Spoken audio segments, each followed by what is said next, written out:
All right.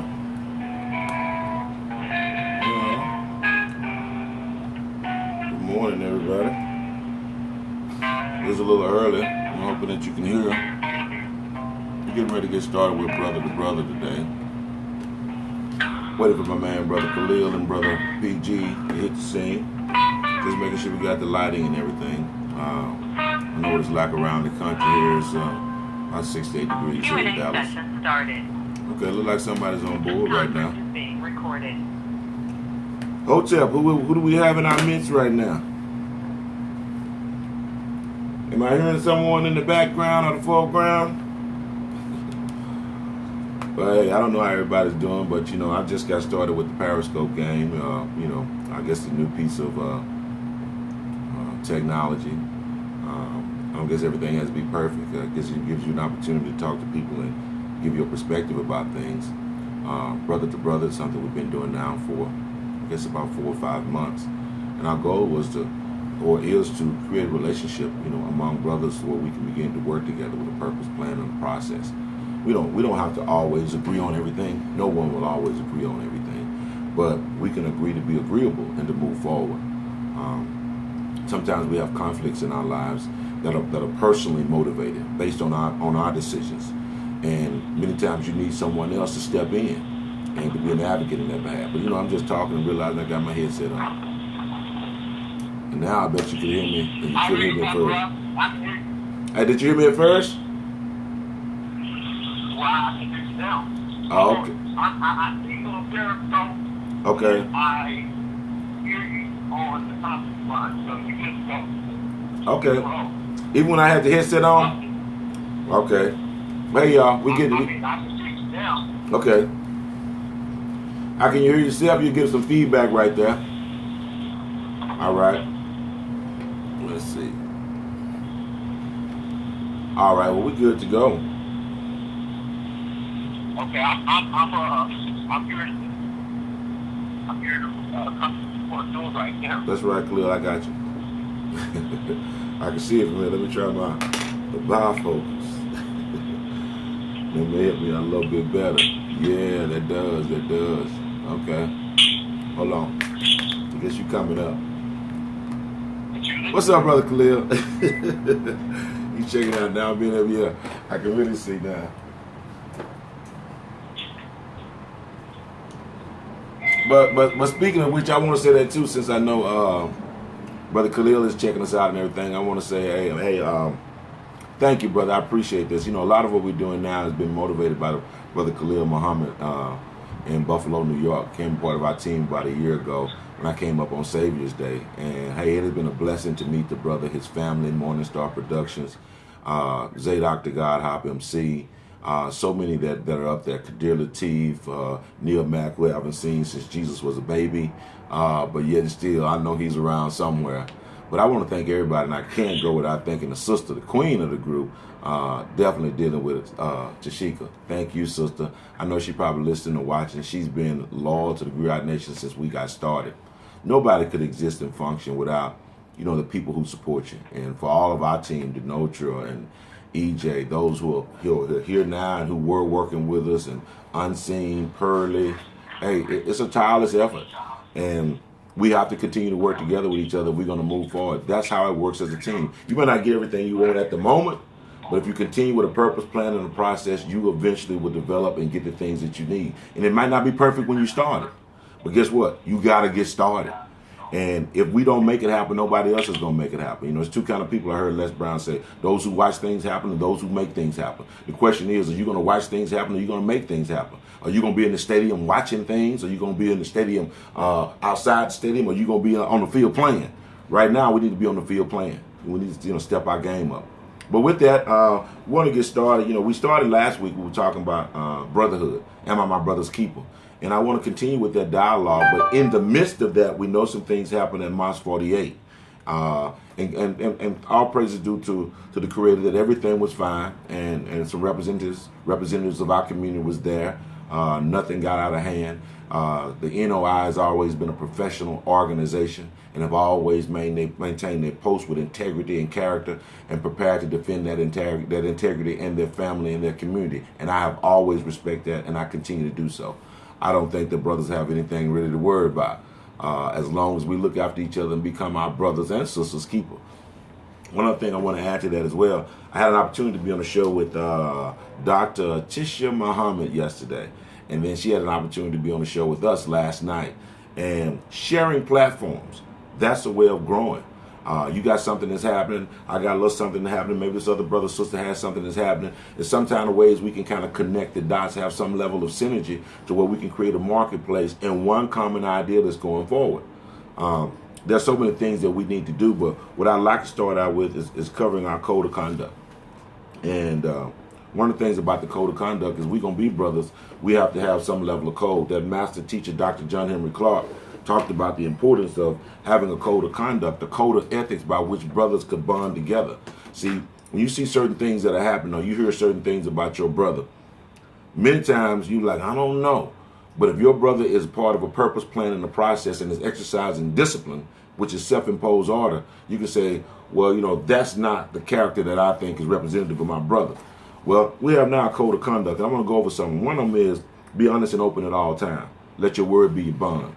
Look, sometimes that's all we got is our word. You may not have a dime in the bank and a dime in your pocket, but all you got is your word, your commitment that you will do what you say you're going to do.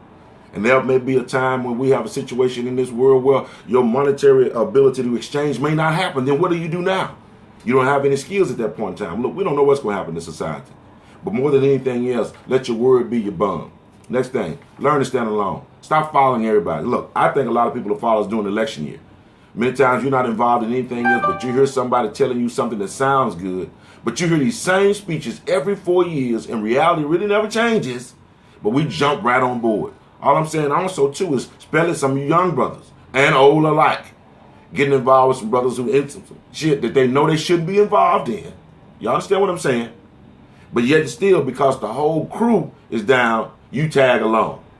And many times you find yourself in prison or in a grave as a result of not being willing to stand on your own principles, saying, hey, dog, I ain't with that, man. I'm just going to move on. All right, next one. Don't ask questions, though. Don't ask answers to. You just skip over. Yeah, y'all, we just getting everything together. Don't ask questions to things that you already know the answer to. If I came in and I was a commanding officer and I was giving you directives and I told we're going to make sure we're going to clear this pass over here, and you turn around and say, excuse me, sir, did you say we're going to clear these paths? Didn't you hear what the hell I just said?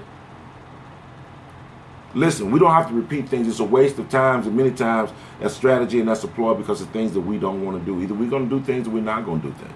And here's the other one. Do your best at all times. Anything less is unacceptable.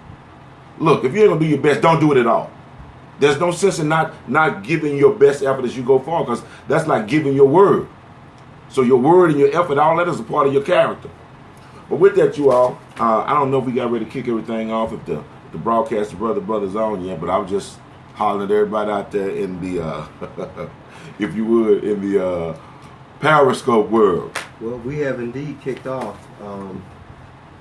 Going back to what you had mentioned about the, I don't know if you want to call it an event, the occurrences of this weekend in Dallas, Texas.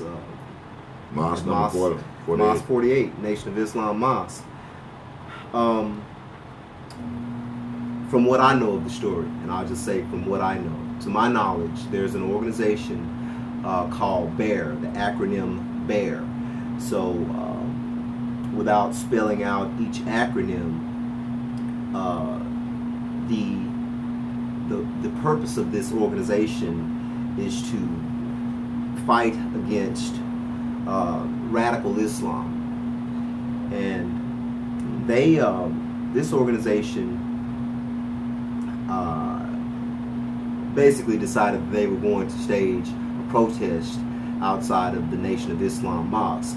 Now, I went on to their Facebook page, and on the Facebook page, they said that one of the Islamic centers or groups located in Richardson, Texas, when they actually protested this group at one time, and they said, that group said, well, you know, if you want to protest radical and militant Muslims, then why aren't you protesting the Nation of Islam? So, and this can be said if they haven't deleted this can be seen if they haven't deleted their comments. I do have a screenshot of them, and but let's say something as we go forward, and let's correct some things as we go forward too. First of all, in my estimation, I don't look at the Nation of Islam as being radical. I look at them as being responsible. You consider it radical because they're eradicating a lot of the challenges that you put in front of them. And they don't fight and beg at the same time. They move forward. They have an illustrious history for changing minds and attitudes and developing communities as they go forward. The men and women have character, discipline. You don't have them, you don't hear them out cursing and the misuses of words, but they're prepared to defend the integrity in their post. So for the most part, they were misguided when they were talking about radical. What is radical is their action to think that they could come over and think that they were just going to intimidate a group like the Nation of Islam. They're very well organized and not easily ruffled, if you would. So that reflection of it, as PG goes on, shows the level of integrity of that organization. And that's why I support the organization. And for those of you who are listening and watching, there's nothing radical or the Nation of Islam is going to do something to the United States. That's bull crap. But, you know, these are seeds that are being planted. And I think you guys know better. In 10-10-15, we had over 1 million people come together. We were so radical, why were there no crimes? I think there may have been two situations that may have occurred there. But and in 1995, the same situation, even more people. So we know better. They're organizing force. And don't forget that Martin Luther King was considered to be radical in his day. And J. Edgar Hoover said he was the greatest threat to American sovereignty. Now that sounded even crazy. But now we have a statue of him in the mall. But what you got there? Well, on the Facebook page, which was readily accessible and available when I Googled the acronym yesterday, now I have to put in a security code. But I have a screenshot, and from there, they stated, they are the ones, okay, the Richardson Mosque has been funding terrorism for many years. Over 120 have been arrested, some in prison now. Islamic radicals like these Sunni Muslims in Richardson want us dead. White, blacks, you name it. They are the ones that told us South Dallas Mosque was definitely radical. They asked, why don't we protest there? Asked if we were looking for violent radical Islam instead of those funding terrorists. Instead of just those funding terrorists, the Arab Muslims tried to throw black Muslims under the bus, pitting us against them. And then he went on to state how they stood down at the behest of the Dallas Police Department. So who's making that statement? This is BEAR. Okay. This is the group that actually wanted to come to protest the Nation of Islam Mosque. And if you go to their Facebook page, you will see Caucasians dressed in fatigues. It looks to be a bivouac environment, and they have weapons. So I guess looks like a visual threat. Sounds like one. I mean, you know, this level of response in your so-called sovereignty and protection of America is ill-afforded and not needed, and you know that over history. Historically, when Anglo people have gotten together to protect their quote-unquote American rights, many black people and people of non-white died. And what you're protecting yourself against is, like Donald Trump, I don't understand why everybody hates us so much. Yes, you do. Look at the foreign policy. I mean, you can go back way far beyond the Bay of Pigs and on back. Stop playing. Okay, so let me ask a question. I'm just throwing a hypothetical out there. There are over 500,000 children that were killed in the Iraqi war that was initiated by former President George Bush Jr. or George W. Bush. Right. Okay, so let's flip the script. Now that it is common knowledge that there were no weapons of mass destruction, Nor did they have anything to do with the bombing. but nor did they have anything to do with with 9/11. Okay, that's just like saying, 14 young men jumped my son in South Philly. Well, why am I going to North Philly to look for them? Yeah, and blow up North Philly. And blow up North Philly because they did it in South Philly. It really doesn't make any sense. Unless you want something on the land. Right. But getting back to the point, the United States initiated that war under false pretenses that have now been disclosed. I mean, it's conventional wisdom. Yeah. So, had another nation, say a bigger nation than us, China, because China is bigger than the United States, had China under false pretenses initiated a war anywhere in America and killed 500,000 of our babies, do you think that there would not be some form of retaliation or disdain or hatred even? So not condoning any type of violent act or any type of retaliation, not condoning it, but look at reasoning. Just reason with substantiate. Okay, this is why these people may hate us. This is why these people may be angry, and that's it in a nutshell. So keeping in line with the topic, am I my brother's keeper? The truth path to brotherhood. And I did post raw, uncut footage of the Nation of Islam press conference, or the Nation of Islam interview that Brother Tyrone Muhammad granted to Fox 4 News, NBC 5 News, and I believe BBC was also there this weekend. I posted uncut footage that we shot, that Fam Vision Productions and Griot Nation Radio shot. We shot that footage, and you can see what the brother said from A to Z.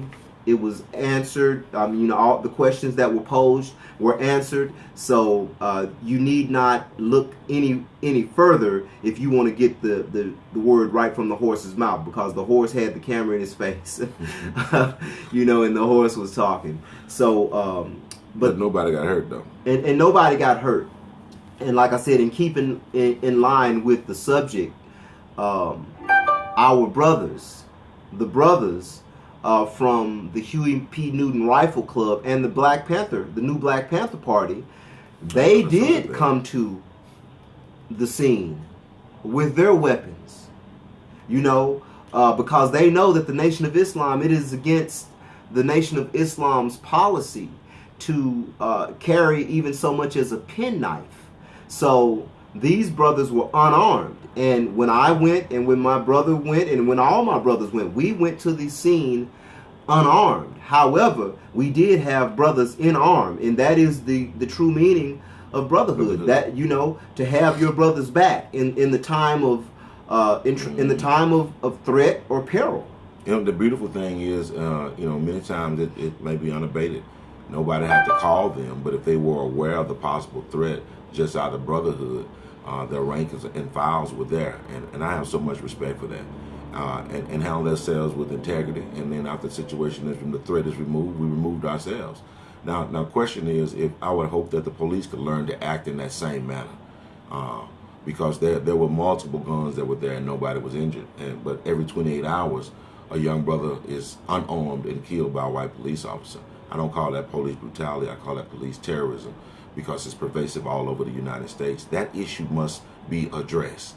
We must address all issues internally in our community and externally.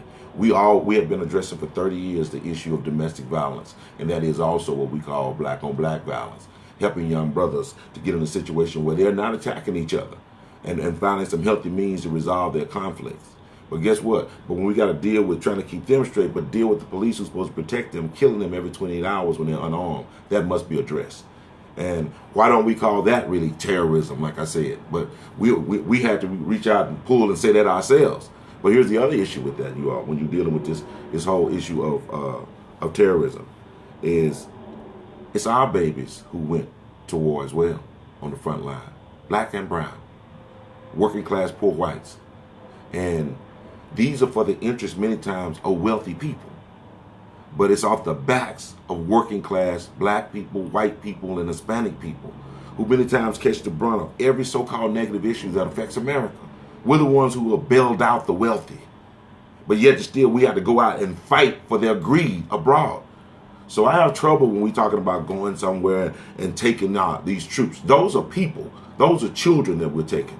So we got to realize that. And I just want to say big ups once again to all parties who were involved at Mars 48 for making sure that we were provided for, that we were protected, and that we produced a healthy outcome there. And much love to the Nation of Islam. And that's a good example when PG just said that they don't carry any weapons at all. Do you understand that? These are brothers who don't smoke, who don't drink. And I want to make sure you understand that. How can you be calling them a radical terrorist? Now, you're talking about somebody who represents the laws of America and respect the laws. These are the brothers with the FOI and the Nation of Islam. The sisters, the vanguards, all parties involved in this organization. So when you look, this is an example. This is a model group. So what I think people need to look is to totally rethink that. And with that being the case, I wanted to kind of move on. Anything else in reference to that, man, that came out? Because there's a video, because you sent me a link, which was kind of an overview of what happened there. Yes, that was one of the videos. Brother Taiwan Muhammad, he put a video to actually it was a slideshow to music, and it showed all of the parties that were involved and all of the supporters. Obviously, there were no protesters. But the video that I uploaded to my Facebook page, Pearly Gates, facebook.com / Pearly Gates, PURLIEGATES. You can go there and see the footage of the brother from the nation, Brother Tyrone, actually addressing local and national media. And that footage is uncut, so from A to Z. So you'll be able to find out a little bit about the inside scoop on how this thing was precipitated and how it was potentially resolved. So we're not, and we are by no means stirring the hornet's nest by bringing this to your attention. We are simply stating the facts of what actually happened. From our perspective.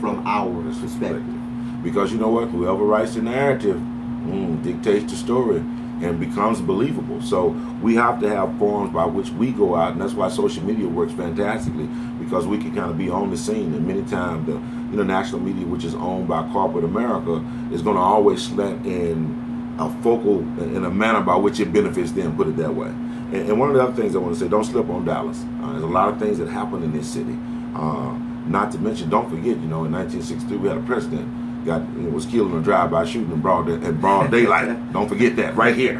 A drive-by. Yeah, that's what they want to know. They call what we did, that was a drive-by, for those of you who don't know what that was. In broad daylight. With over 150 CIA agents and I don't know how many in 6 months advance to know where you were going, they killed this man in a drive-by downtown Dallas. And not to mention, it wasn't that long ago in Garland where we had this shooting that was precipitated because somebody came out, supposedly there was a threat at a church or whatever group, I don't recall. But it was a loss of life. And this issue of terrorism, we got to be well aware of it. And we cannot ignore, once again, police terrorism at the same time. Yes, the Garland event, the lady who had been, there was a lady who had been, she had been sponsoring contests. Yeah. For whoever could create the best caricature of the Prophet Muhammad.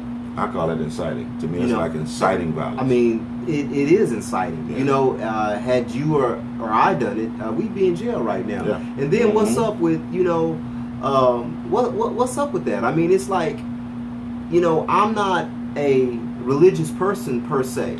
However, I don't condone anyone going out and making fun and mockery of Jesus. I mean, you're going to draw Jesus on the cross with a vagina. I mean, or you know, I mean, would you draw Jesus on the cross with some horns on his head? I mean, what is that? I mean, what is that all about? That doesn't make sense. I mean, if you are a mature person, why would you be making caricatures of Buddha or Muhammad or anybody that I don't give a damn what you think about them? All right. But you know that there are millions upon millions and billions of people who respect and revere these people, these figures, these icons. So, I mean, that needs to be checked at the doorstep. That's racist, bigotry, hatred at its core, and ignorance. But who's gonna call it that, though?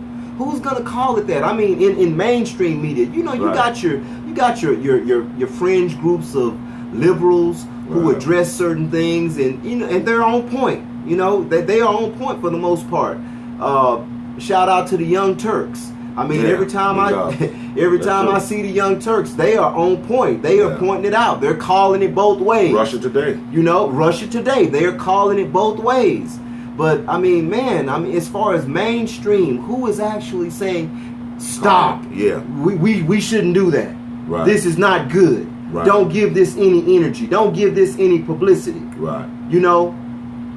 And one of the things we want to add to that as we go forward, as we deal with this election year, one of the most pervasive issues, once again I say, that is in our community, and it affects the black community, the Hispanic community, and the poor working class white community, is police terrorism. And though every 28 hours a young black male is killed unarmed by a white officer, you're still seeing a great level of brutality against Hispanics and working class whites. That's right, that's what I said. And look, don't be divided. You got the rich and you got the powerful who's over here, and then dividing, creating chaos. It's that chaos that makes you listen to the bull crap like Donald Trump. When you create chaos out here, everybody's up in arms and we fighting each other, so we looking to somebody else and that's supposed to be our leader. No, that's the ones who creating the chaos to begin with. You got to be aware. We told you ask 4 fundamental questions when somebody's trying to sell you something. Question number 1 is who's selling it? Question number 2 is what are they selling? Question number 3 is who they selling it to, and question number 4 is who stands to gain the most from the sale. We have to be wise. We have to be strategic, and we have to have a plan of action as we move forward. And that's a part of what we say is brotherhood. And one of the things, man, that I would love to do for the brothers who are watching and some of those who listen, is set up some times where we can connect, man, fellowship, break some bread together. Don't have to be nothing fancy. And many times get a chance to meet our families and develop this nation. Remember, in Africa, we weren't really called tribes. In a European perspective, we were nations. And we can be a nation inside of a nation that loves each other, that respects each other, that provide, produce, and protects for our families. And when we talked to Tisha Muhammad the other day, man, it was fantastic because she wanted to do brothers to sisters, where instead of just talking about each other, we actually talk to each other. And we actually set the examples of what it takes to build not only black love, but to build love between platonic relationships between men and women. We have to do that as brothers. But I think the first thing, PG, is we have to make sure that we get our own house in order. There's some things, brother, that we have to work on. And we'll come back to this later on, dealing still continually with that code of conduct, man. There's a circle of concern and there's a circle of control. You cannot do anything about the things that you're concerned about. But the things that you can control, you can execute immediately. That's right. That's right. And one thing that we cannot control is what's going on in politics. We can't control that. That's a money game. And it's a lost cause. You know, I was thinking, and I did I did openly endorse Bernie Sanders. I openly endorsed him, and I like what Bernie is saying. However, there was one thing that really bothered me, and it was the fact that he had not really taken a clear position, being a Jewish man, on the situation between Israel and Palestine. That concerns me because, you know, he could be that sleeper. Now, we're going to get the name of that organization. I promise you we'll get the name of the organization that has been predicting the presidents for the past several decades. I know some of y'all out there know because I get stuff on your Facebook. So somebody send us something, please, and let us know what group that is. And they predict that Bernie Sanders is going to win this election. And although he looks like a dark horse right now, he is the dark horse. It is very feasible because understand that our votes do not count. And we knew this. We understood this in like junior high school when they started telling us about the Electoral College. What about Bush and Gore? Did we forget that? Bush and Gore. Okay, now, let's be real, y'all. Let's be real. You're in a country of 300 million people. Okay. A large percentage of those 300 million people vote. So are you going to try to make me believe that the presidency came down to a mere 573 difference in votes? That's after they pulled that one off, they said we can do anything we want to do. If they're that stupid, if the American public is that stupid, we can just take what we want. And that is the name of the game. And hey, but check this out. We know we had the 1965 Voters' Rights Act. But that's being repealed. See, all this game plan about coming with your ID, and that goes back to the old days when you had to name every president and say what their wife was and all those other different things. People are making the decision of whether they can turn you away at the polls. Now that's a violation of our constitutional rights. And these rights are constantly being violated. But the Constitution says when your rights are violated over long periods of time, it is your duty to destroy or abolish that government. Is that radical? It says when your rights are violated over long periods of time, it is your duty to destroy or abolish that government. So look, we have to look at what is happening to us directly. And you calling somebody radical in this society who's just trying to function and live and not be killed and mistreated and be violated and have bigotry imposed upon them. You can't be calling somebody some type of radical when they're just fighting to survive in a society. And people are only going to take so much, you all, for so long. And stuff like Donald Trump talking about, well, they're going to riot. That's another example of inciting a riot. How do these people continue to get away with that with the climate being what it is right now?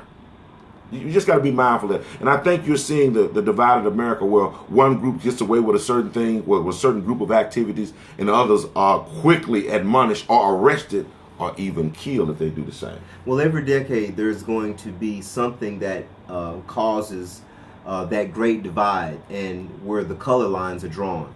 Right. I think, and they're running OJ again, by the way. Right. Talking about tools of division. During Black History Month is when they actually started. Imagine that. And they're still running now. It's a series. Oh well, hell, it's a moneymaker. The OJ Simpson trial generated $1 billion.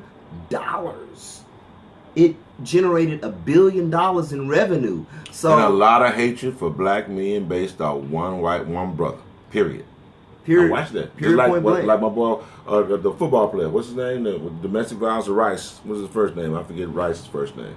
Ray Rice. Yeah, I mean, it almost put him on the face of domestic violence, and we know by far, though we have some issues, we are not the men in this country that lead in the issue of domestic violence. We all need to address that issue, but I'm saying we can't be the face of ignorance every time, and I'm saying that coming all the way back to Mars 48.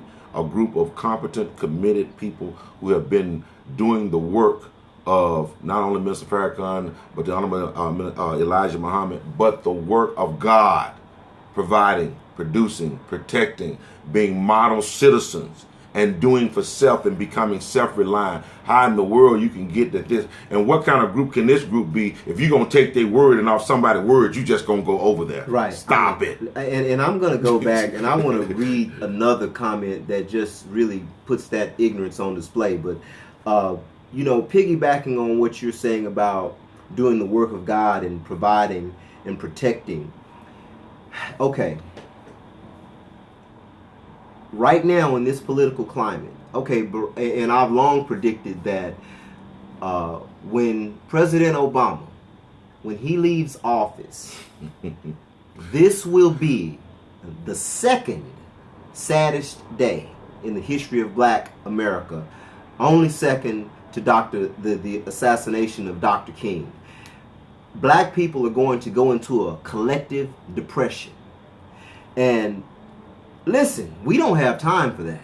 What we need to come into the reality of is that this political system, this economic system, we're not going to find any justice. We're not going to find any freedom or any equality within that system. And we really need to look toward each other.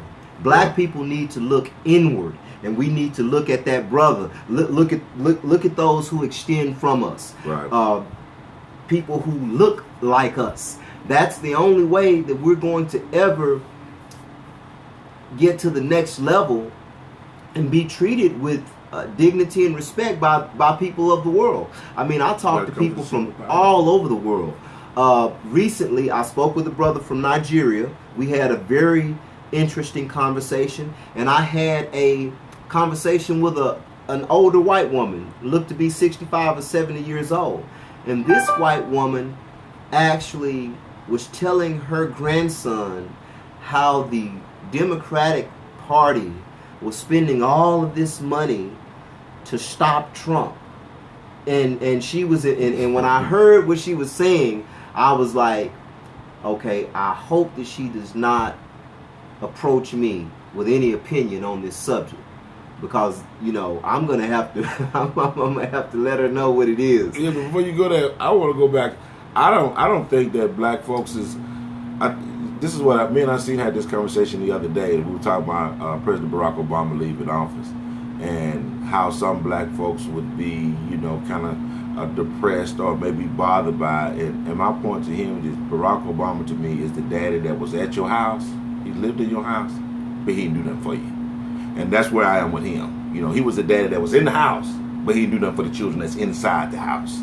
So he made there sure was always hope. But yeah, that's the thing. There was hope. There was always hope that Daddy would do something. Yeah, he sang Amazing Grace after 9 people were killed and a sitting senator was there. And these numbers, it seemed like we became more under attack under his presidency. And though that is the work of the people, and that speaks to the hypocrisy and the bigotry that still goes on, there's some things that I think that could have been done, but that's over and done with now. Okay, I'm sorry. We have gone on and on. I wanted to say to all of our callers who are on, all of our callers, my apologies. If you have a comment or a question, press press star 6, and that will put you into our caller queue, and we will recognize you from the queue. You'll hear the prompts, and then you can make your comment or you can ask your question.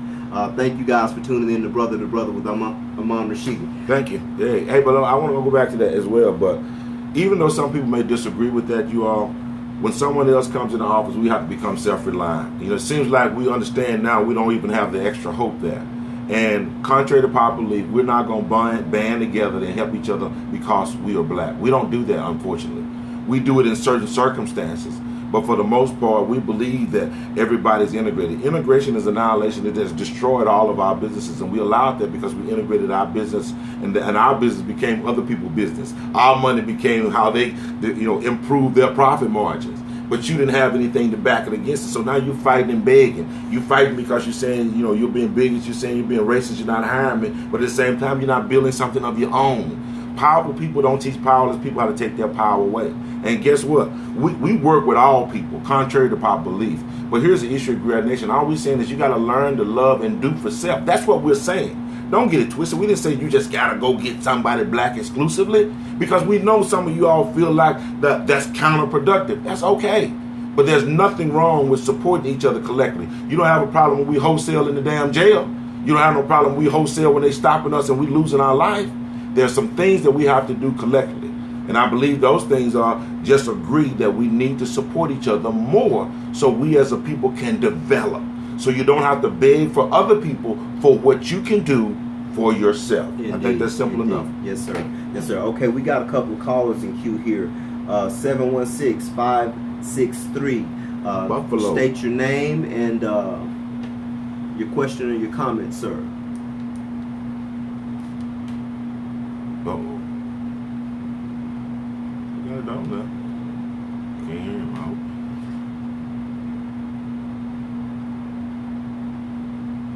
716-563. Oh, there yes, we sir. go. There we go. Oh, there we go. Hey, what's good? How it's all good? Hey, Brother Brown, what's going on? Is this it out?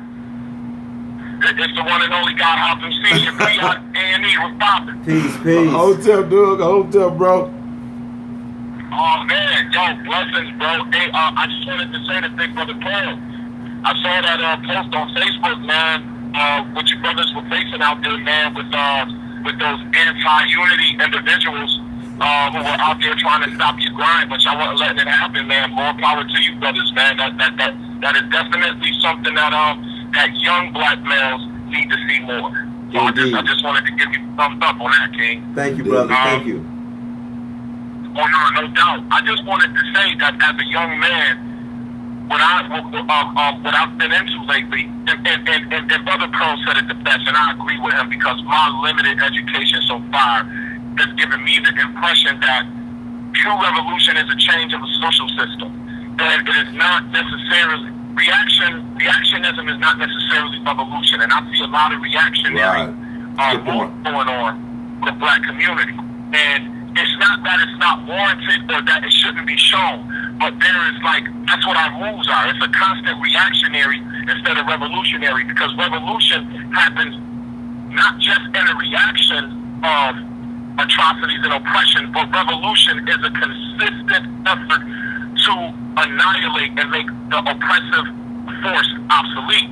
And we have to slow walk this thing. And so all I'm going to say is, it's a few things I read. The elder brother, Frederick Douglass, made a quote, something like, it's easier to train up young men than to repair broken grown men. It's not impossible, but it's easier. And one thing in our unity is the young men being grabbed early and being educated, but also there has to be a commitment to the broken men who are willing to learn what it takes to heal. Fred Hampton said that if the people aren't educated, you don't have a true change and a true new system for us. What happened is we adopt our oppressor's system, and instead of replacing the system, we just replace the oppressor with a black one. So there has to be what is the right way to go. And we've been studying Paul Robeson and W.E.B. Du Bois, who had educated black men, powerful black men of their day, who actually had some answers that may not be everyone's cup of tea. And I'll say this, one of the answers they gave was this. They believed that a more family economic system, which some people would make close to what's called socialism and communism, was a better way for us. All the early black uniters, all the early black union formers were all considered to be communist threats by the American government. We got all the documentation to prove it. And W.E.B. Du Bois made this statement after he gave up his American citizenship and moved to Ghana. He said, look, universal selfishness will never bring about universal peace. And that's what this system is. It is universal selfishness. And so we have to learn some of the tenets that some of our forefathers had in their hearts as being universal peace. And so whatever that is, our education, and we have too many wise men from the various religious and free-thinking sects that if we can put down sometimes our biases and our differences and come together to see what's going on, we just might really be able to do something, brothers. So I'm willing, and I'm willing to share what I know, but I'm also willing to sit and shut up and find out what I don't know so that I can be more useful to the movement. So here in Buffalo, New York, we're doing some things, man. We just want to encourage our people. President Obama was never meant to be the solution. He was a token figurehead put in front of us to make us think that we gained something. We too many people had a false sense of security. I remember in 08 when he got elected, I was working a night shift job on the highway. And a white supervisor looked at me when the results came in and said, hey, you guys won. Wow. And I said, what you think? I said, what you say? He said, hey, man, you guys won. I said, what you mean? He said, man, the president, he even whites, and he wasn't saying it maliciously. He's an Irish guy. He was saying, yo, as far as we know, isn't that like a victory for you guys? And so at the end of the day, many people have been lulled to sleep with that, but many of us were never put to sleep with it. We've been wide awake this whole time. So I pray that the wide awake will come together and shake the shoulders of some of our sleep brothers and sisters, man. We got work to do. I love you, brothers. I always thank you for giving a young man the opportunity to share his heart about his people. Thank you. Love you too, brother. Yeah, brother, and thank you for sharing. That's what we need, more young brothers that are consciously aware and can come give some positive directive. You know, Frederick Douglass once said that a man without force is without the essential dignity to build. He said human nature is so constituted that it cannot honor a helpless man. And although it may pity him, even this it won't do long. Guess what? Unless the signs of power arrive. Where there's no struggle, there's no progress. Guess what? Power concedes nothing without a demand. It never did and it never will. Men may not get all they pay for in this world, but he said they will certainly pay for all that they get. What does that mean in summation? Is that powerful people don't teach powerless people how to take their power away. And if you want a system that's going to take you to the next level, you must develop a system inside the system so you can function. Thank you, Brother Zadok, man. And thank you for all you brothers that's online. Who we got? We got somebody else here. Yeah, we got a caller from the 573-356. Go ahead, caller. Yeah, this morning, Buford calling from Columbia, Missouri. Peace, bro. What's going down? What's happening, brother? Not much. I'm just sitting back listening, soaking it all in. I appreciate the brother from Buffalo with the comments that he made. He was right on point with everything that he said. And, props to mentioning the old heads in terms of W.B. Du Bois. You know, he was one of the original 3 founders of the NAACP back in 1909. So it was a Niagara movement. Basically, his way of thinking was, they basically had formed that mission to ensure political, educational, social, and economic equality of all rights of all persons. You know what I mean? It wasn't just black. All persons is what the mission statement said. So that that in itself comes out of the thinking that the brother was talking about universal selfishness. That's America's way. You know what I'm saying? That the arrogance is so strong that if everybody's not conforming to them and their ways, and that's how they drew it up in the Constitution. I mean, I want to comment quickly on what you were talking about earlier about voting in the billboards that they had back last election with the threats of being arrested for showing up trying to vote with a felony or not having an ID. You can't vote without an ID. Right. All they was doing back then was those tactics was highly prevalent then because they were trying to get us to not vote because they knew they couldn't get our vote with Obama in office. But now that he's out of office, you don't see him in the billboards because they want our vote in different ways. Whether it's Trump, Bernie Sanders, Hillary, you know what I'm saying? They fighting for that vote now. So I wanted to comment on that. And also, y'all talking about the situation, the state of the politics right now. I'm slightly confused. I understand, but I'm confused on how some things can jump off like the Trump incident where the brother was being marched out of the meeting for being a protest and the old man sucker punched him. You had two police officers marching that brother out of the arena. That's and right. got sucker punched. And I mean, what more does it take? That the body cameras with the officers. We got all the footage of all these brothers getting shot up. From every corner in New York to the brother that got shot. That's right. In the back 8 times, and the brother got shot 15 times after he was originally shot the first time.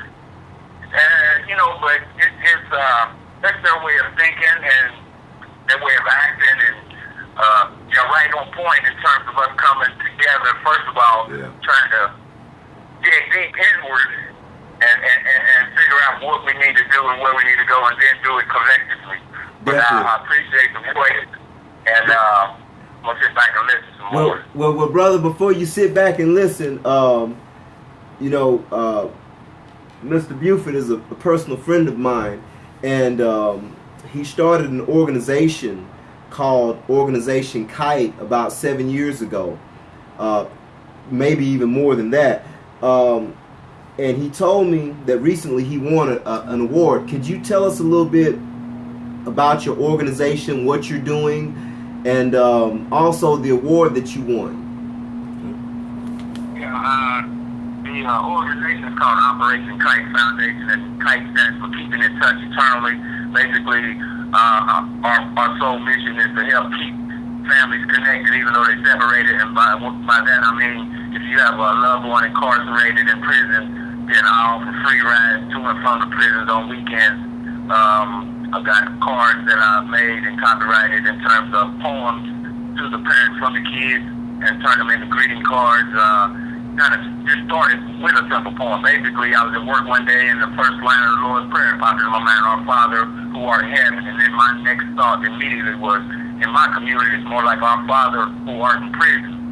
And 24 hours later, I had a poem, did a poem for the women that's incarcerated, and also have military poems for the family members that basically, they go to the military that's taken out of the home, and long story short, due to the nature of war, sometimes they don't come back at all. But yeah, back to the award, the NAACP recognized me with the humanitarian award here this weekend, Sunday night at their annual banquet.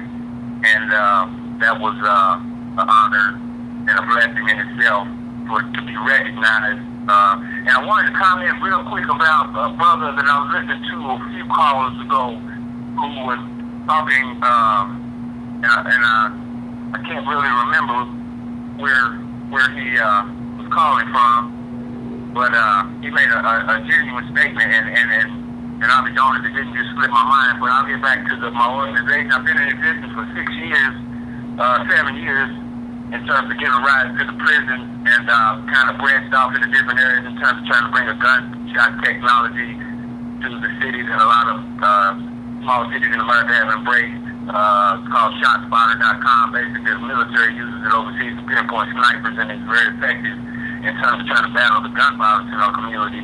30 seconds. It takes the system 30 seconds to figure everything out from where the gunshot happened as far as the physical types of weapon involved, if there was multiple weapons, whether it was a drive-by. It's better than any 911 call. But I do most of my work in the trenches, and that's what I was getting at about the brother that called a few minutes ago in terms of us being, we react instead of being proactive. And that's pretty much me. I get out and find the kids. I don't wait for them to come to me. I got a lot of people in town that are in positions that got keys to buildings, access to money, and the doors is locked. You know what I mean? They get in those positions and they lock the doors. But I get out in the streets, find the kids, and do family visits, home visits, just like them case workers that's all up in your business trying to find out what's going on in your own Section 8 of food stamps. You know what I mean? That's to the degree that I take it, in terms of trying to figure out what the kids need and help get it to them. I know basically kids nowadays, and since history began, they're not trying to find the resources to keep them out of trouble. They're looking to get into trouble. That's kind of the mindset that I take. I'm just passionate about what I do. I was incarcerated 25 years ago, so I understand the meaning of a visit. And it's just I'm answering the call.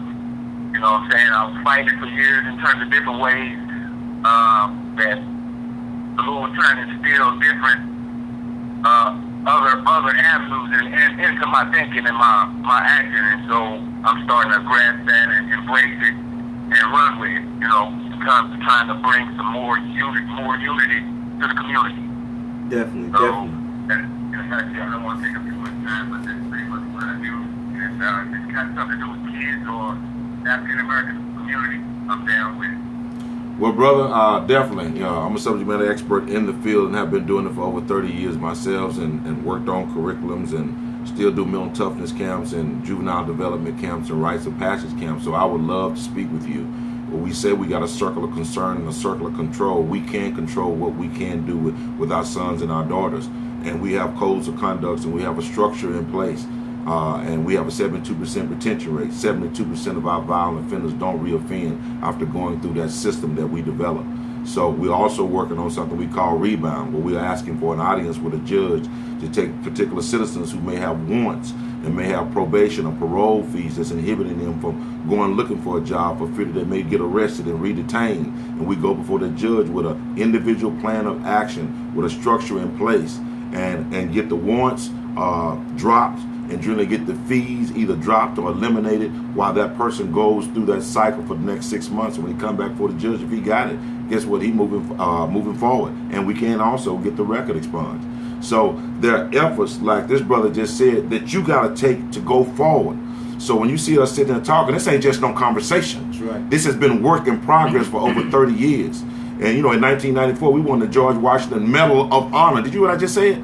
I didn't try to get out and try to brag about it. As a matter of fact, I got pissed off about what happened. And when I left, like Ali threw his gold medal in the ocean, I took that hoe and threw it across the water out there in the Trinity.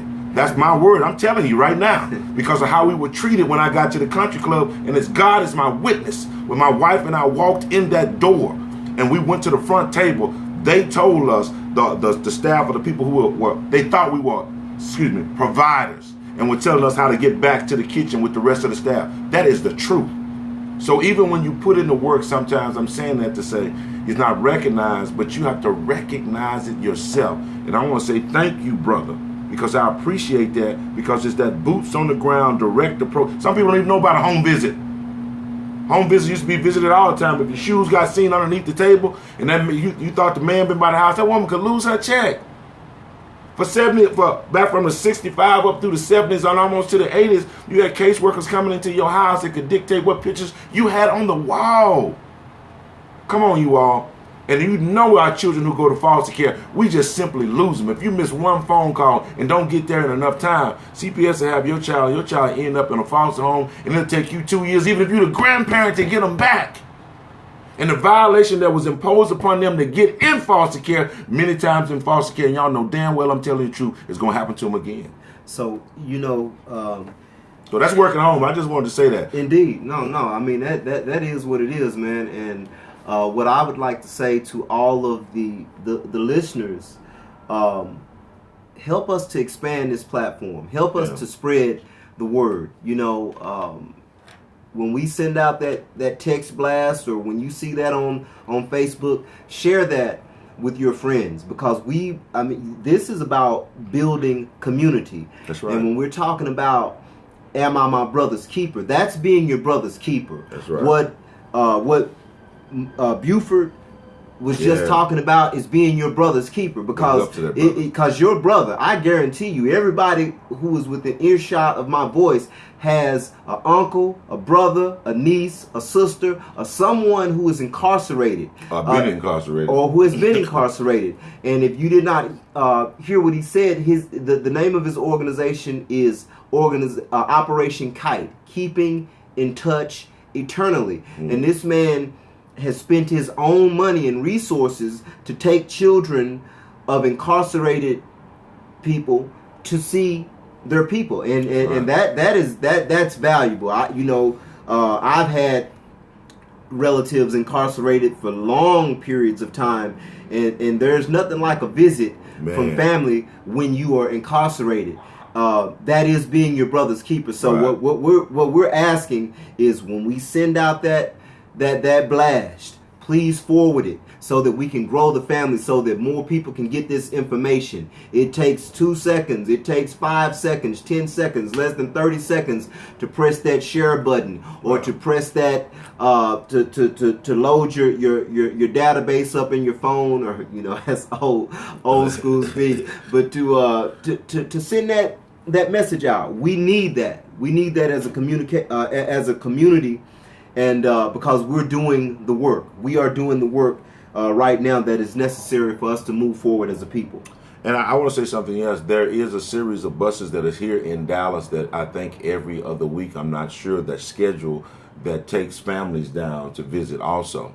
And we need to be able to have something. We'll be working on that probably to get it up on our website too. And Brother Buford, you said was his name? Yes. I would definitely like to get his information and get it up on the site. And those of you who are doing like-minded things for our community, so we can have a clearinghouse of people and programs that you can go to when you need service. And many of these programs are free.